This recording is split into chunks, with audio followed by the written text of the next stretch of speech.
Travel can be very difficult in a marriage, especially if you're traveling very far indeed. Space Jockey by Robert Heinlin. Read by Karl. Just as they were leaving, the telephone called his name. Don't answer it, she pleaded. We'll miss the curtain. Who is it? He called out. The viewplate lighted. He recognized Olga Pierce, and behind her the Colorado Springs office of Translunar Transit. Calling Mr. Pemberton. Calling... Oh, it's you, Drake. You're on. Flight 27. Super New York to Space Terminal. Have a copter pick you up in 20 minutes. How come, he protested? I'm fourth down on the call board. You were fourth down. Then you're standby pilot to Hicks, and he just got a psycho down check. Hicks got psychoed? That's silly. Happens to the best, chum. Be ready. Bye now. His wife was twisting $16 worth of waste handkerchief to a shapeless mess. Jake, this is ridiculous. For 3 months I haven't seen enough of you to know what you look like. Sorry, kid. Take Helen to the show. Oh, Jake, I don't care about the show. I wanted to get you where they couldn't reach you for once. They would have called me to the theater. Oh, no. I wanted the record you left. Phyllis, are you trying to get me fired? Don't look at me that way.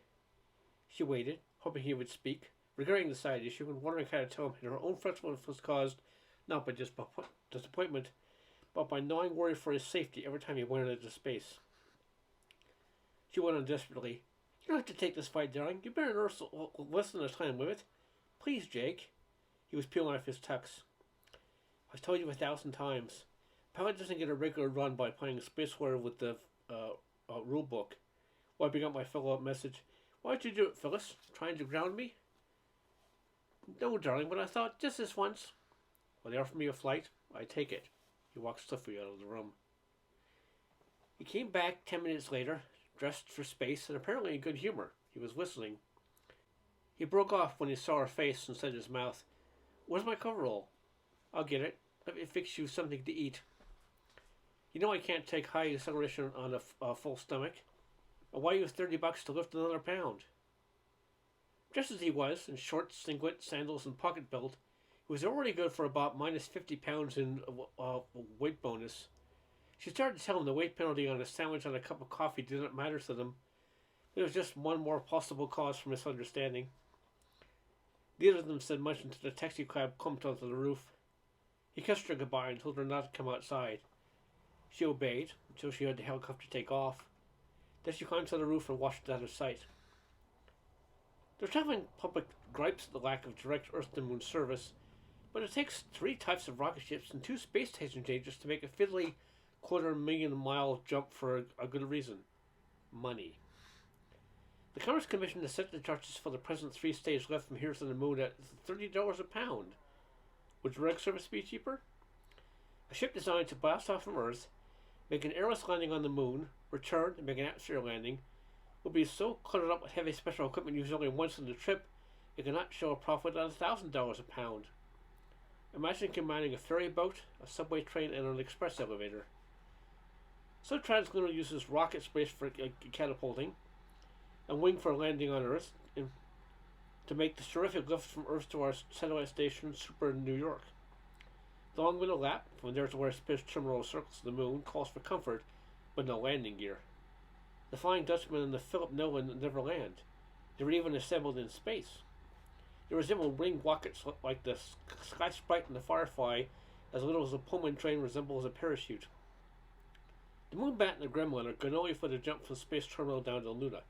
No wings, cocoon-like acceleration and crash helmets, fractional controls on their enormous jets. The changeover points will not have to be more than air-conditioned tanks. Of course, Space Terminal is quite a city, what with the Mars and Venus traffic, but even today, Super New York is still rather primitive, hardly more than a fueling point and a restaurant waiting room. It's only been the past 5 years it has even been equipped to offer the comfort of one gravity switch service to passengers with queasy stomachs. Pemberton weighed in at the spaceport office, then hurried off to where the Sky Sprite stood cratered on the catapult. He shucked off his coverall, shivered as he handed it to the gate man, and ducked inside. He went to his acceleration hammock and went to sleep. The lift to Super New York was not his worry. His job was deep space. He woke at the surge of the catapult and the nerve-tingling rush at the face of Pite's Peak. When the Sky Sprite went into free flight, flying straight up above the peak, Pemberton held his breath. If the rocket jets failed to fire, the grounded space pilot must try to wrestle into a guide and bring her down on her wings. The rocket roared on time. Jake went back to sleep. When the Sky Sprite locked in with Trooper New York, Pemberton went to the station's stellar navigation room. He was pleased to find Shorty Weinstein, the computer, on duty.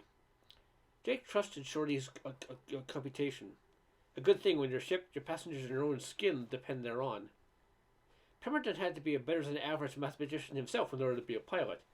His own limited talent made him appreciate the genius of those who computed the orbits. Hot pilot Pemberton, the scourge of the spaceways. Hi. Weinstein handed him a sheet of paper. Jake looked at it and looked amazed. Hey, Shorty, you made a mistake. Me? Impossible. Mabel can't make mistakes. Weinstein gestured at the huge aggregation computer filling the far room. You made a mistake. You gave me an easy fix. Vega, Antari, these Regulus. You make things easier for the pilot and your guild will chuck you out. Weinstein looked sheepish but pleased. I say I had on a blast time for 17 hours. I could have taken the morning freight. Jake's thoughts went back to Phyllis. Ewan canceled the morning trip.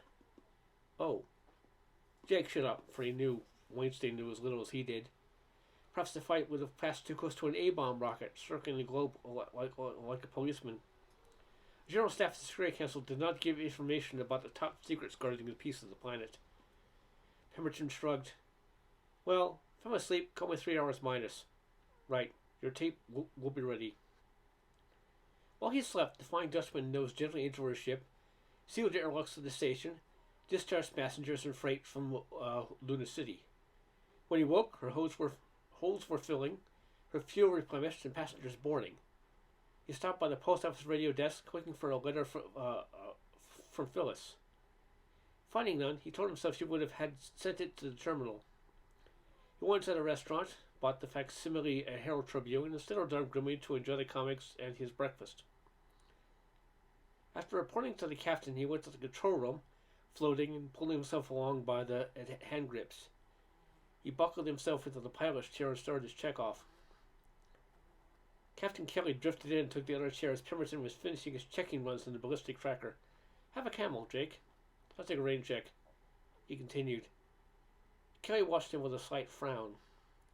Like captains and pilots on Mark Twain's Mississippi, and for the same reasons, a spaceship captain bosses his crew, his ship, his cargo, and his passengers, but the pilot is the final, legal, and unquestioned boss of how the ship is handled from blastoff to the end of the trip.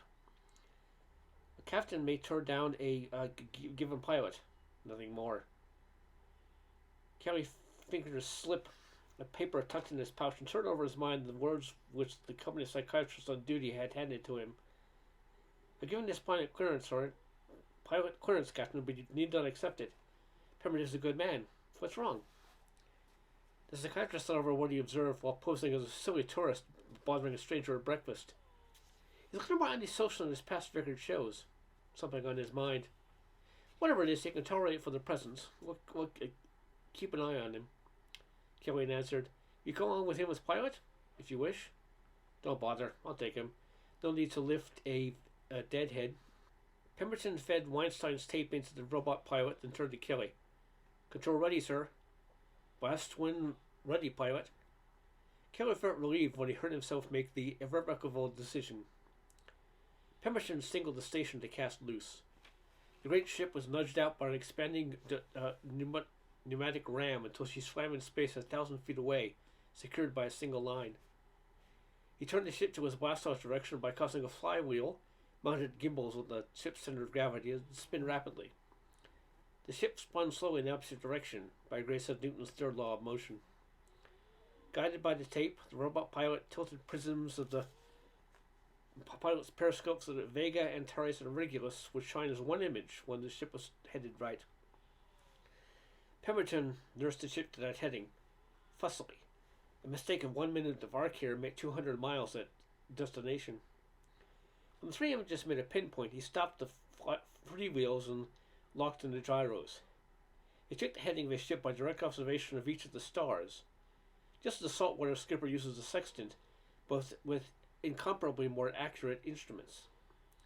That's not another thing about the correctness of the course, Weinstein ordered. He had to take that as gospel. But he assured them that the robot and the tape were behaving as planned. Satisfied, they cast off the last line. 7 minutes to go. Pemberton flipped the switch, permitting the robot pilot to blast away when its clock told it to. He waited, hands poised over the menu controls, ready to take over if the robot failed. He felt the old, inescapable, sick excitement building inside him. Even as adrenaline poured into him, stretching his time sense, throbbing in his ears, his mind kept turning back to Phyllis. He admitted she had a kick coming. Spacemen should marry.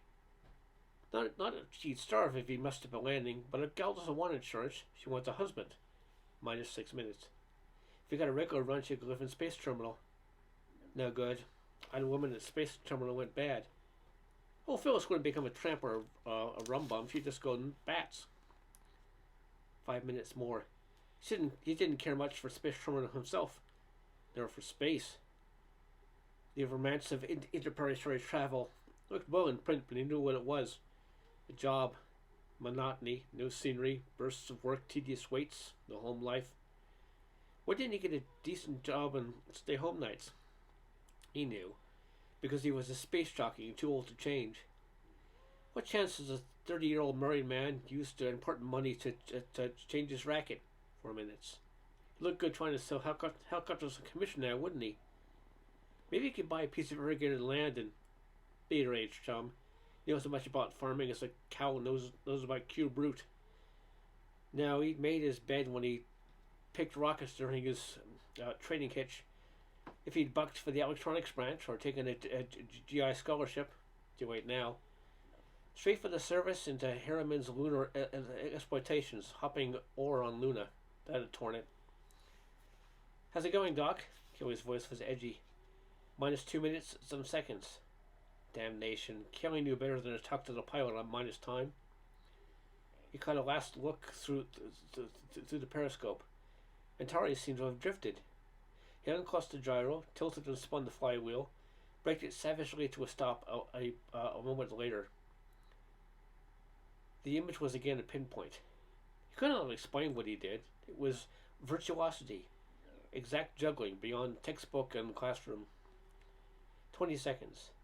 Across the chronometer's face, beads of light trickled the seconds away while he tensed, ready to fire by hand, or even to disconnect and refuse to trip if his judgment told him to.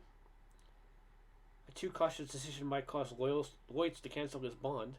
A reckless decision could cost his license, or even his life, and others. But he was not thinking of underwriters and licenses, nor even of lives. In truth, he was not thinking at all.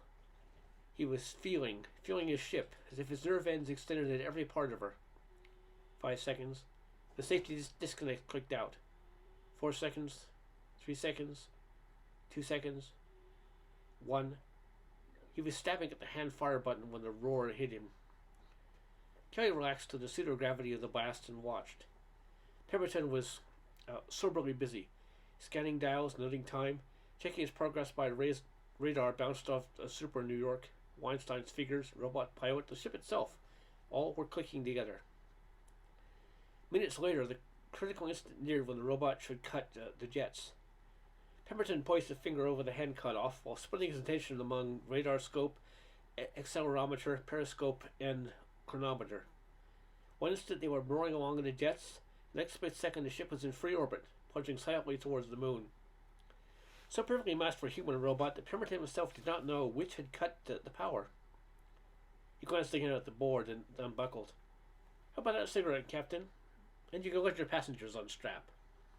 No co-pilot is needed in space, and most pilots would rather share a toothbrush than the control room. The pilot works about an hour at blast-off, button stable for contact, and loafs during free flight, save for routine checks and corrections. Pemberton prepared to spend 104 hours eating, writing, reading letters, and sleeping, especially sleeping. When the alarm woke him, he checked the ship's position and wrote to his wife. Phyllis, my dear, if he began, I don't blame you for being upset at missing your night out. I was disappointed too. But bear with me, darling. I should be on a regular run before long. In less than 10 years, I'll be up for retirement, and you can have a chance to catch up on bridge and golf and things like that. I know it's pretty hard to. The voice circuit cut in. Oh, Jake, put on your company face. I'm bringing visitors to the control room. No visitors, Captain. Now, Jake, this long case is a letter from Old Man Herman himself. Every possible courtesy and so on. Pemberton thought quickly. You can refuse, but there's no sense in offending the big boss. Okay, Captain, make it short. The visitor was a man, jovial, oversized. Jake figured in for an 80-pound weight penalty. Behind him, a 13-year-old male counterpart came zipping through the door and lunged for the control console.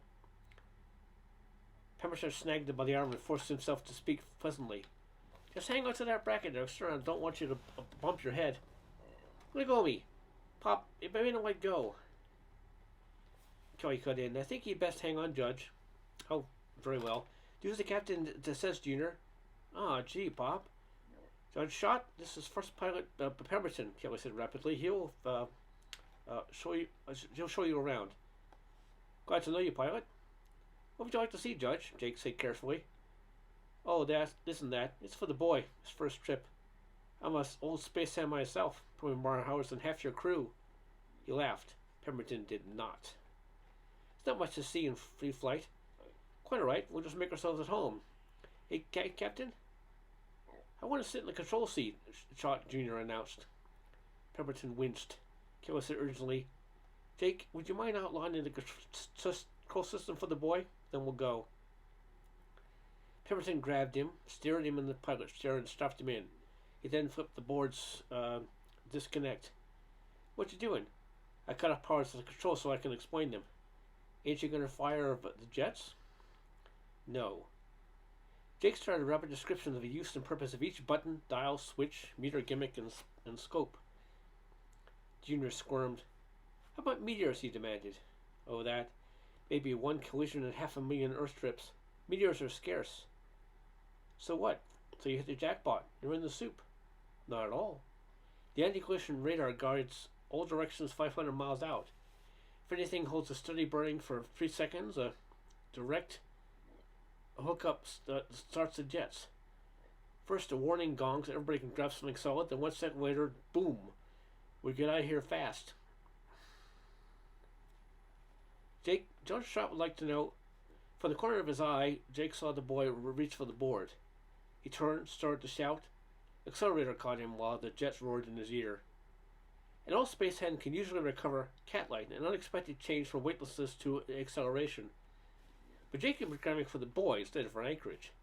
He fell back and down, twisted to avoid shot, banged his head on the frame of the open airtight door below, and fished up on the next deck, out cold. Kelly was shaking him. You all right, Jake? He sat up. Yeah, sure. He began to with the thunder, the shivering deck plates. The jets! Cut the power! He shoved Kelly inside and swarmed over the control room, jabbed at the cut-off button. In sudden ringing silence, they were again weightless. Jake turned, a strapped Schott Jr. and hustled him to Kelly. Captain, please remove this menace from my control room. Lego, Pop, it's going to hurt me. The older Schott bristled at once. What's the meaning of this? Let go of my son. Your precious son cut into the jets. Junior, did you do that? The boy shifted his eyes. No, Pop, it was a meteor. Schott looked puzzled. Pemberton snorted. I just had told him how the radar guard can blast to miss a meteor. He's lying. Schott ran through the process he called making up his mind and answered, Junior never lies. Shame on you, a grown man, to try to put the blame on a helpless boy. I shall report you, sir. Come, Junior. Jake grabbed his arm. Captain, I want to control photographs for fingerprints before this man leaves the room. It was not a meteor. The controls were dead, and this boy switched them on. Furthermore, the anti-collision circuit sounds an alarm. Schott looked worried. This is ridiculous. I simply objected to the slur on my son's character. No harm has been done. No harm, eh? How about broken arms or necks? And wasted fuel, with more to waste before we're back on the groove. Do you know, Mr. Old Space Hound, Just how precious a little fuel will be when we try to match orbits with Space Terminal, if we haven't got it. We may have to dump cargo to save the ship. Cargo like $60,000 a ton on freight charges alone. Fingerprints will show the Commerce Commission who to nick for it. When they were alone again, Kelly asked anxiously, "You won't really have to jettison? You've got a maneuvering reserve. Maybe we can't even get to terminal. How long didn't she blast?" Kelly shook his head. "I was woozy myself. We'll open the accelerograph and take a look." Kelly brightened. "Oh, sure. If the blast didn't wait too much, we just swing ship and blast back the same length of time." Jay shook his head. "You forgot to change mass ratio. Under power, the ship lost the weight of fuel burned. The thrust remains constant. The mass it pushed shrank. Getting back to proper position, course, and speed became a complicated problem in the calculus of ballistics. But you can do it, can't you?" "I'll have to. But I sure wish I had Weinstein here." Kelly left to see about his passengers. Jake got to work. He checked the situation by astronomical observation and by radar. Bear gave him all three vectors quickly but with limited accuracy. Sights taken of Sun, Moon, and Earth gave him a position, but told nothing of course and speed at that time.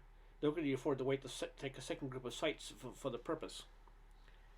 Dad reckoning gave him an estimated situation by adding Weinstein's predictions to the calculated effects of young shots meddling.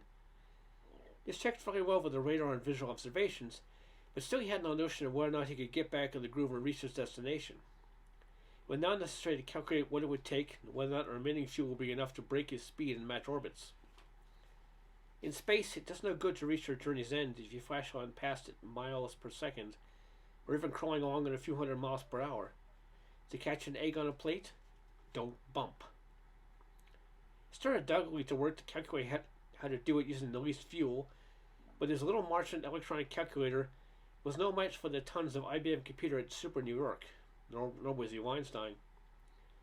3 hours later, he had an answer of sorts. He called Kelly. "Captain, you can start by jettison the shot in the sun." "I'd like to. No way out, Jake?" "I can't promise to get your ship in safely without dumping. Better dump now before we blast. It's cheaper." Kelly hesitated. He would cheerfully lose a leg. "Give me time to pick up what to dump." "Okay." Pemberton returned tightly to his figures, hoping to find a saving mistake, then thought better of it. He called the radio room. "Get me Weinstein at Super New York. Out of normal range." "I know that. This is the pilot. Safety priority. Urgent. Get a tight beam on them and nurse it." Aye, aye, sir. I'll try." Weinstein was doubtful. "Cripes, Jake, I can't pilot you. Damn it, you can work problems for me. What good is 7-place accuracy with bum data?" Sure. But you know what instruments I've got. You know about how well I can handle them. Give me a better answer." "I'll try." Weinstein called back 4 hours later. "Jake, here's the dope. You plan to blast back to match your predicted speed, then made site corrections for position. Orthodox, but uneconomical. Instead, I had Mabel solve it as one maneuver. Good. Not so fast. It saves fuel, but not enough. You can't possibly get back in your old groove and then match terminal without dumping." Pemberton let it sink in and said, "I'll tell Kelly." "Wait a minute, Jake. Try this. Start from scratch." "Huh?" "Peters has a brand new problem. Forget about the orbit on your tape. With the present course, speed, and position, compute the cheapest orbit to match with terminals. Pick a new groove." Pemberton felt foolish. I never thought of that. "Of course not. With the ship's little one-lung calculator, it'll take you 3 weeks to solve it. You set to record?" "Sure. Here's your data." Weinstein started calling it off.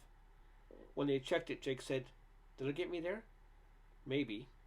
If the data you gave me is up to your level of accuracy, if you can follow instructions exactly as a robot, if you can blast off and make contact so precisely you don't need the site corrections, then you just might squeeze home. Maybe. Good luck anyhow." The wavering reception muffled their goodbyes. Jake signaled Kelly. "Don't jettison, Captain. Have your passengers strapped down. Stand by to blast. Minus 14 minutes. Very well, pilot. The new departure made and checked, he again had time to spare. He took out his unfinished letter, read it, then tore it up. Dearest Phyllis, he started again, I've been doing some hard thinking this trip and decided that I've just been stubborn. What am I doing way out here? I like my home. I'd like to see my wife. Why should I risk my neck and your peace of mind to herd junk through the sky? Why hang around a telephone waiting to chaperone fatheads to the moon? Numbskulls who couldn't pilot a rowboat and should have stayed at home in the first place. Money, of course. I've been afraid to risk a change. I won't find another job that'll pay me half as well, but if you're game, I'll ground myself and I'll start over. All my love, Jake. He put it away and went to sleep, considering that an entire troop of junior rocketeers had been quartered in his control room. The close-up view of the moon is second only to the space-side view of Earth as a tourist attraction. Nevertheless, Pemberton insisted that all passengers strapped down during the swing around the terminal. With precious little fuel for the matching maneuver, he refused to hobble his movements to please sightseers. Around the bulge of the moon, terminal came into sight, by radar only, for the ship was tail foremost. After each short braking blast, Pemberton got a new radar fix. They completed his approach for the curve he had plotted from Weinstein's figures, with one eye on the time, another on the scope, a third on the plot, and a fourth on his fuel gauges. Well, Jake, Kelly frowned. Did we make it? How should I know? You be ready to dump. They agreed on liquid oxygen as a cargo to dump, since it would wet boil out to the outer valves without handling. Don't say it, Jake. Damn it, I wonder if I don't have to. He was fingering his controls again. The blast chopped off his words. When it stopped, the radio maneuvering circuit was calling him. Fine Dutchman, pilot speaking, Jake shouted back. The terminal control. Super reports you short on fuel. Right. Don't approach. Match speeds outside us. We'll send a transfer ship to refuel you and pick up passengers. I think I can make it. Don't try it. Wait for refueling. Quit telling me how to pilot my ship. Pemberton slipped off the circuit and stared at the board, whistling morosely. Kelly froze on the words in his mind. Casey said to the fireman, Boy, you better jump, 'cause 2 locomotives are going to bump. You going to slip anyway, Jake? Now I'll blast it. I can't take a chance of caving in the center terminal, not with passengers aboard. But I'm not going to match speeds 50 miles outside and wait for a piggyback. He aimed for a near miss just outside terminal's orbit, climbing by instinct. For Weinstein's figures meant nothing by now. His aim was good. He didn't have to waste his hoarded fuel on last-minute side corrections to keep him hitting terminal. When at last he was sure of sliding safely on past if unchecked, he braked once more. As he started to cut the power, the jets coughed, sputtered, and quit. The Flying Dutchman floated in space, 500 miles outside terminal. Speeds matched. Jake switched on the radio. Terminal, stand by for my line. I'll warp her in. He had followed his report, showered, and was headed for the post office to radio-stat his letter when the bullhorn summoned him to the Commodore pilot's office. Uh-oh, he told himself. Shot just kicked the brass. Wonder just how much stock that Bliffy owns. And there's that other matter. I'm getting snotty with control. He reported stiffly. First pilot, Pemberton, sir. Commodore Soames looked up. Pemberton, oh yes. You hold 2 ratings, space to space and airless landing. Let's not stall around, Jake told himself. Aloud he said, I have no excuses for anything this last trip. If the Commodore does not approve the way I run my control room, he might have my resignation. What are you talking about? Well, don't you have a passenger complaint on me? Oh, that, Soames brushed it aside. Yes, he's been here, but I was his report too, and your chief jetman's, and a special from Supra, New York. That was crack piloting, Pemberton. You mean there's no beef on the company? When have I failed to back up my pilots? You were perfectly right. I would have stuffed them out the airlock. Let's get down to business. You're on the space-to-space board, but I want to send a special to Luna City. Will you take it as a favor to me? Pemberton hesitated. Soames went on. The oxygen you saved is for the Cosmic Research Project. They blew the seals on the North Tunnel and lost tons of the stuff. The work is stopped. About $130,000 a day in overhead wages and penalties. The gremlin is here, but no pilot until the moonbat gets in, except you. Well? But look, Commuter, you can't risk people's nets on a jet landing of mine. I'm resting. I need a refresher and a checkout. No passengers, no crew, your captain. Your neck alone. I'll take her. 38 minutes later, with the ugly, powerful hull of the gremlin around him, he blasted away. One strong shove to kill her orbital speed and let her fall towards the moon. Then no more worries until it came time to ride her down in her tail. He felt good until he held out 2 letters, the one he had failed to send and one from Phyllis, delivered at terminal. The letter from Phyllis was affectionate and superficial. She did not mention his sudden departure. She ignored his profession completely. The letter was a model of correctness, but it worried him. He tore up both letters and started again. Said in part, "Never said so outright, but you resent my job. I have to work to support us. You've got a job too. It's an old job women have been doing a long time. Crossing the plains and covered wagons, waiting for ships to come back from China, or running around a minehead after an explosion. Kissing goodbye with a smile and take care of him at home. You married a spaceman, so part of your job is to accept my job cheerfully. I think you can do it when you realize it. I hope so. The way things have been going won't do for either of us. Believe me, I love you. Jake." He brooded on it until time to bend the ship down for his approach. For 20 miles altitude down to 1 mile, he let the robot break her, then shifted to manual while still flowing slowly. A perfect airless landing would be the reverse of the takeoff of a war rocket. Free fall, then one last blast of the jets, ending with the ship stopped dead as she touches the ground. In practice, a pilot must feel his way down, not too slowly. A ship could burn all the fuel this side of Venus fighting gravity too long.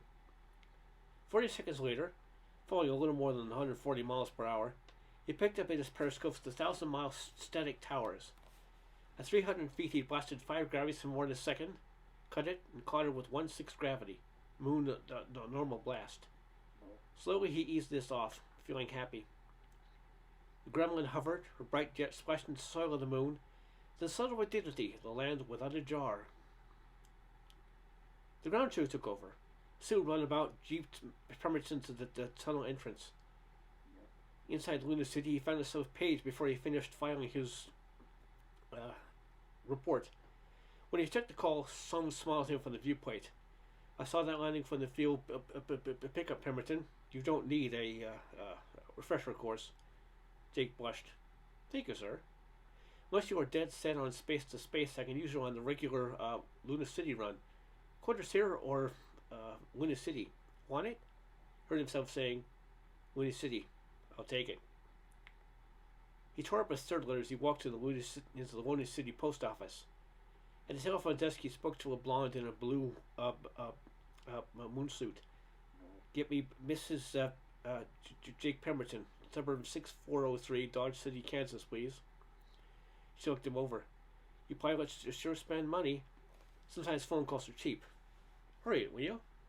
Phyllis was trying to phrase the letter she felt she should have written before. It was easier to say in writing she was not complaining about loneliness or lack of fun, but she could not stand the strain of worrying about his safety. But then she found herself quite unable to state the logical conclusion. Would she prefer to face giving up entirely if he would not give up space? She surely did not know. The phone call was a welcome interruption. The viewplate stayed blank. "Long distance," came a thin voice. "Luna City calling." Fear jerked at her heart. Phyllis Pemberton speaking. An interminable delay. She knew it took nearly 3 seconds for radio waves to make the Earth-Moon round trip, but she didn't remember, and it would have not have reassured her. All she could see was a broken home, herself a widow, and Jake, beloved Jake, dead in space. "Mrs. Jake Pemberton?" Yes, go ahead." Another wait. Had she sent him away in a bad temper? Reckless? His judgment affected? Had he died out there, remembering only if she had fussed at him for leaving her to go to work? Had she failed him when he needed her? She knew that her Jake could not be tied to apron strings. Men, grandma, not mama's boys, had to break away from mother's apron strings. Then why did she try to tie him to hers? She had known better. Her mother had warned her not to try it. She prayed. Then another voice, one that weakened her knees with relief. That you, honey? Yes, darling, yes. What are you doing on the moon? It's a long story. $1 it will keep. What I want to know is, are you going to come to Luna City? It was Jake's turn to suffer from the inevitable lag in reply. He wondered if Phyllis was stalling, unable to make up her mind. At last he heard her say, Of course, darling, when do I leave? Say, don't you even want to know why? He started to say it didn't matter, then said, Yes, tell me. The lag was still present, but neither of them cared. He told them the news and added, Went over to the springs to get Olga Pierce to straighten out the red tape for you. Need my help to pack? She thought rapidly. Had he meant to come back anyway, he would not have asked. No, I can manage. Good girl. I'll really stick you a long letter about what to bring and so forth. I love you. Bye now. Oh, I love you too. Goodbye, darling. Pemberton came out of the booth, whistling. Good girl, Phyllis. Staunch. He wondered why he had ever doubted her. The end.